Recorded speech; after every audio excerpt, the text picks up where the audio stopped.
महायुतीमध्ये नाशिक आणि जळगावमध्ये बंडखोरी झाली आहे। नाशिकमध्ये गिरीश महाजन यांचे निकटवर्तीय गोकुळ गीतेंनी माघार घेतली नाही, तर जळगावमध्ये शिवसेनेच्या रेश्मा काळेंनी देखील माघार घेतली नाही। महायुतीत विधान परिषदेच्या 17 पैकी 2 जागी बंडखोरी कायम राहिली आहे। नाशिक आणि जळगाव विधान परिषदेत महायुतीमध्ये बंडखोरी शमवण्यात नेत्यांना अपयश आलंय।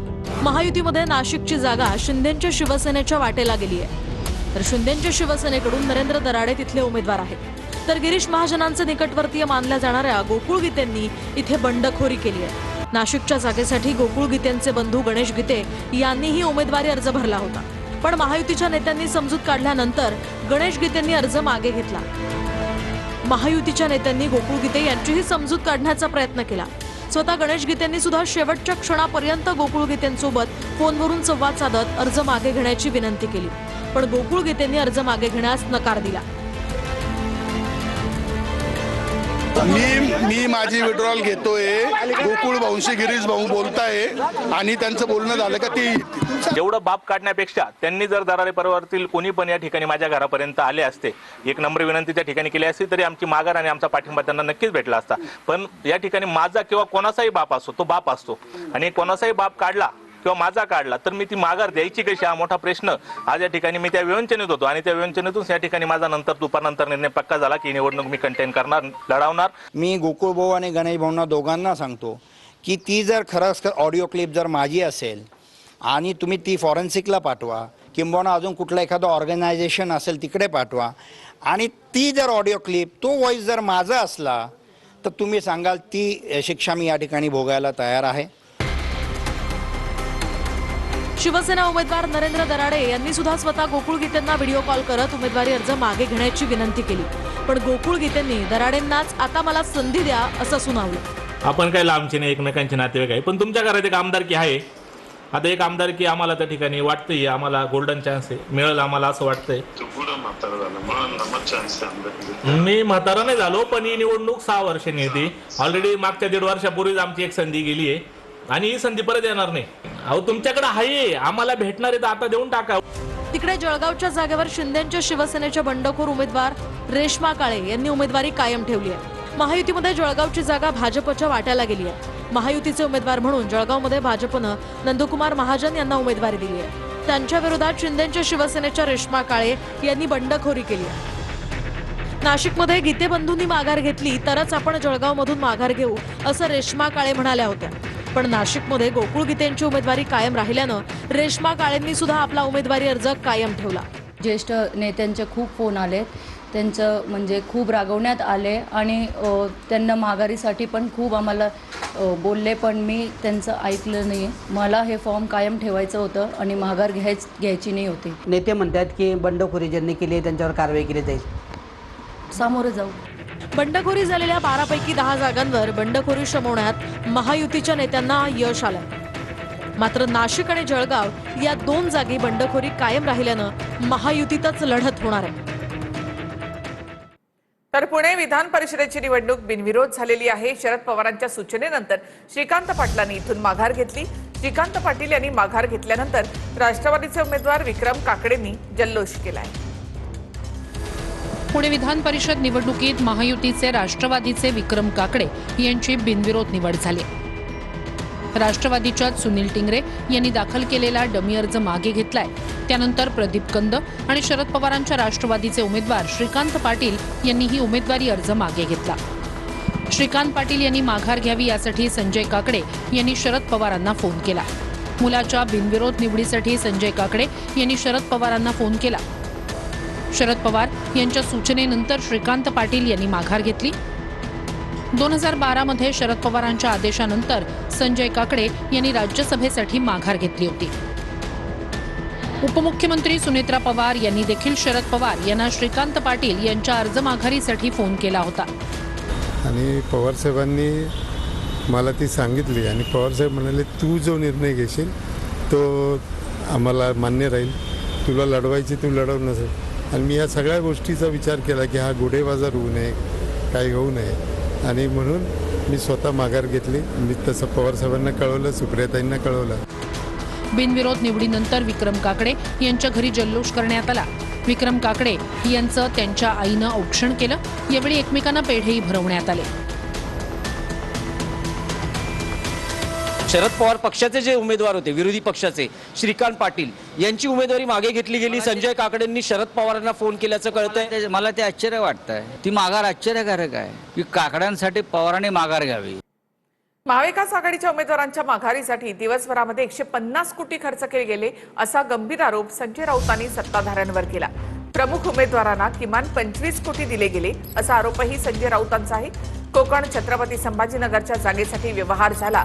बाळमाने आणि देवयानी डोणगावकर यांच्या माघारीवरून संजय राऊतांनी हे आरोप केले. समोरच्या महाविकास आघाडीच्या किंवा अन्य उमेदवारांनी माघार घ्यावी यासाठी किमान आज दिवसभरामध्ये 150 कोटी रुपये आज खर्च करण्यात आलेले आहेत. 150 कोटी रुपये माघारीसाठी प्रमुख उमेदवारांना किमान 25 कोटी रुपये दिले आहेत.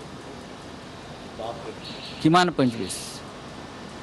काल मुंबईतल्या सॉफिटेल जे हॉटेल आहे BKC तिथे एक व्यवहार झाला. त्यानंतर कोकणातून माघार घेण्यात आली.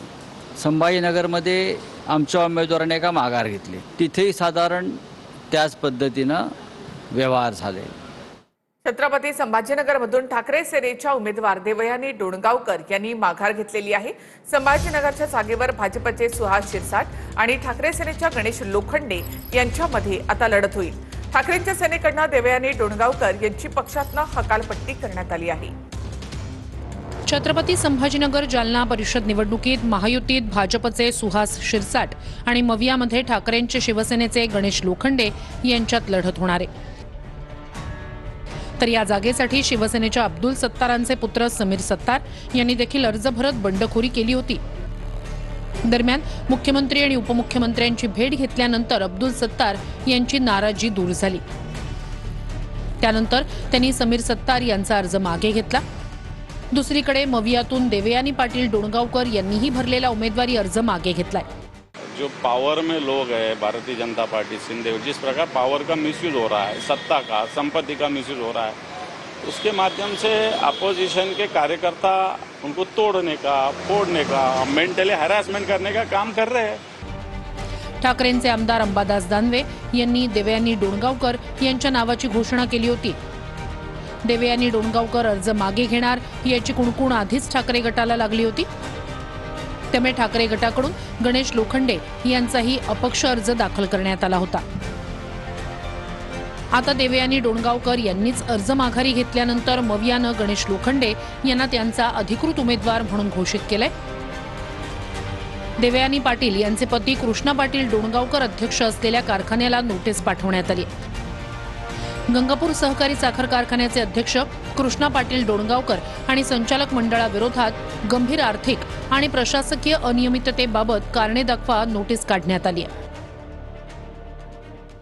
मला आज प्रादेशिक सहसंचालक साखर कार्यालयाकडनं 78 खाली नोटीस आली माझं संचालक मंडळ बरखास्त करण्यात येऊन. म्हणजे कशा पद्धतीनं हे सगळे चौकडनं दबावाने हे सगळा प्रकार चालतो. ठीक आहे, यांनी जरी दिला असेल तरी मला कोर्ट कचेरी हायकोर्टाचा दरवाजा माझ्यासाठी उघडा आहे. कोकणामध्ये नितेश राणेंनी ठाकरेंच्या शिवसेनेचा उमेदवार फोडलाय. कोकणचे ठाकरेंच्या सेनेचे उमेदवार बाळमानेंनी उमेदवारी अर्ज मागे घेतला आहे. नितेश राणेंसोबत जिल्हाधिकारी कार्यालयामध्ये जात अर्ज मागे घेण्यात आला. कोकण परिषद निवडणुकीमध्ये अनिकेत तटकरेंचा विजय आता निश्चित झालाय. कोकणात मंत्री नितेश राणेंनी शेवटच्या क्षणी गेम फिरवत महाविकास आघाडीचा उमेदवार फोडलाय. मंत्री नितेश राणेंनी महाविकास आघाडीचे ठाकरेंचे उमेदवार बाळमानेंशी संवाद साधून चक्र फिरवली आहे. त्यानंतर स्वतः नितेश राणे महाविकास आघाडीचे उमेदवार बाळमानेंसोबत रत्नागिरीच्या जिल्हाधिकारी कार्यालयामध्ये गेले आणि अर्ज मागे घेतलाय. त्यामुळे महाविकास आघाडीसाठी कोकण परिषद निवडणुकीत हा मोठा धक्का मानला जातोय.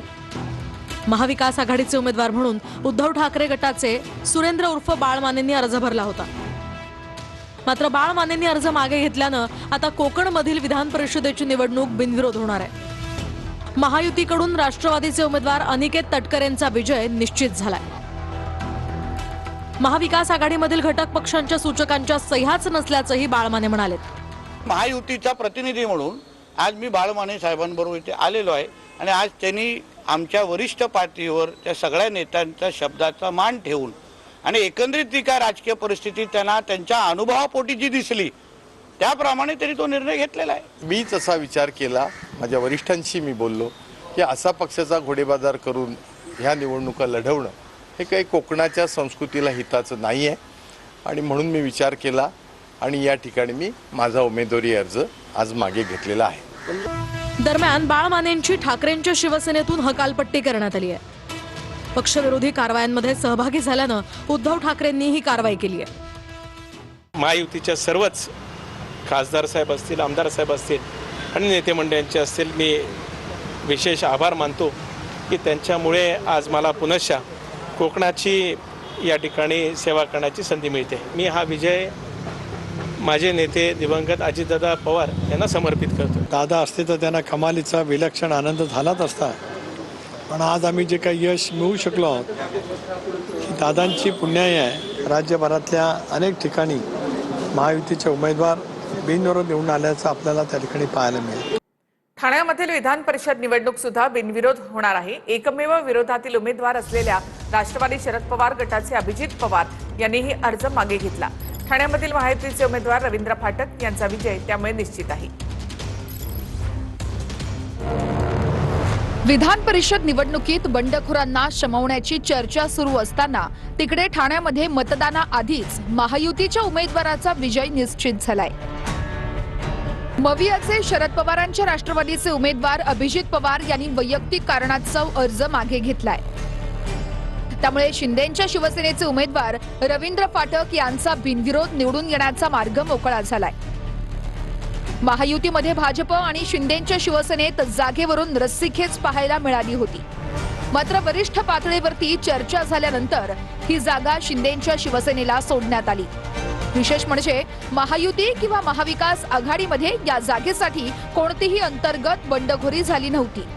तसेच इतर कोणत्याही अपक्ष उमेदवाराने अर्जही भरला नाही. त्यामुळे अभिजित पवार यांच्या माघारीनंतर निवडणूक रिंगणामध्ये केवळ रवींद्र फाटक हेच एकमेव उमेदवार उरले आहेत. त्यामुळे त्यांची बिनविरोध निवड होण्याचा मार्ग पूर्णपणे मोकळा झाला. आता केवळ अधिकृत घोषणेची औपचारिकता बाकी आहे. महाविकास आघाडीकडे काही संख्याबळ नसल्यामुळे, संख्याबळ महायुतीकडे असल्यामुळे, त्यांचं संख्याबळ नसल्यामुळे हा मला त्यांनी सहकार्य केलेलं आहे. सर्व नेते इतने ठाकूर असतील त्यांना पण मी भेटलो, त्यांनी पण मला पाठिंबा द्यायचा मान्य केलं. सगळेच गणेश नाईक असतील, सर्वच म्हणजे सर्व नेते, सर्व आमदार महायुतीचे सर्वांनीच मला द्यायचं पाठिंबा, सगळ्यांना भेटीगाठी पण चालू केल्या होत्या. अनेक ठिकाणी आपल्याकडे संख्याबळ नाही. महाविकास आघाडीची विशेषतः ठाकरे सेनेची बेअब्रू होईल हे मी वारंवार सांगत होतो असं संजय राऊत म्हणाले. माझं मत अनेकदा पक्षामध्ये मांडण्याचा प्रयत्न केला. जो उमेदवार विकत घेईल त्याची ही निवडणूक हे माझं मत होतं असं राऊतांनी म्हटलंय. अजिबात धक्का बसला नाही, मलाही अपेक्षित होतं स्वतः, आणि म्हणून मी पहिल्या दिवसापासून सांगत होतो ही निवडणूक आमची नाही, ही निवडणूक कार्यकर्त्यांची नाही. जो अशा प्रकारे पैशाची उधळपट्टी करेल, घोडेबाजार करेल, उमेदवार आणि मतं विकत घेईल त्याची ही निवडणूक आहे, ही लोकशाही नाही. हे माझं प्रामाणिक मत होतं आणि मी ते प्रामाणिक मत अनेकदा माझ्या पक्षामध्ये मांडण्याचा प्रयत्न केला की याच्यामध्ये महाविकास आघाडीची बेअब्रू होईल, खास करून माझ्या पक्षाची बेअब्रू होईल असं मला सारखी भीती वाटत होती. 8 तारखेच्या बैठकीच्या आधीच इंडिया आघाडीमध्ये फूट पडली आहे. 8 तारखेच्या बैठकीला न जाण्याची घोषणा डीएमकेनं केली आहे. 8 तारखेच्या बैठकीआधीच इंडिया आघाडीत फूट पडली. 8 तारखेच्या बैठकीला न जाण्याची घोषणा डीएमकेनं केली आहे. तमिळनाडू विधानसभेत विजय यांच्या टीव्हीकेनं स्टॅलिन यांच्या डीएमकेचा पराभव केला. त्यानंतर राहुल गांधी आणि विजय यांची जवळीक वाढली. विजय यांच्या शपथविधीला देखील राहुल गांधी उपस्थित राहिले. त्यामुळे डीएमकेनं काँग्रेसवर जाहीरपणे नाराजी व्यक्त केली होती. आता तर इंडिया आघाडीच्या बैठकीला न जाण्याचा निर्णय डीएमकेनं घेतलाय. आणि एक महत्त्वाची बातमी आपण पाहूयात. मान्सून केरळमध्ये दाखल झालेला आहे. हवामान विभागानं ही माहिती दिली आहे. तर नेहमीच्या निर्धारित वेळेपेक्षा यंदा 3 दिवस उशिराने मान्सून दाखल झालाय. केरळमधील अनेक जिल्ह्यांमध्ये ऑरेंज आणि येलो अलर्ट जारी करण्यात आलेला आहे. केरळमध्ये मान्सून दाखल झाल्याची अधिकृत घोषणा हवामान विभागानं केली आहे. पुढील 7 दिवसात केरळ तसेच तामिळनाडू आणि कर्नाटकच्या काही भागांमध्ये मुसळधार पावसाची शक्यता आहे. तर पुढील 48 तासात कोकणामध्ये मान्सून दाखल होण्याचा अंदाज हवामान खात्यानं वर्तवला आहे.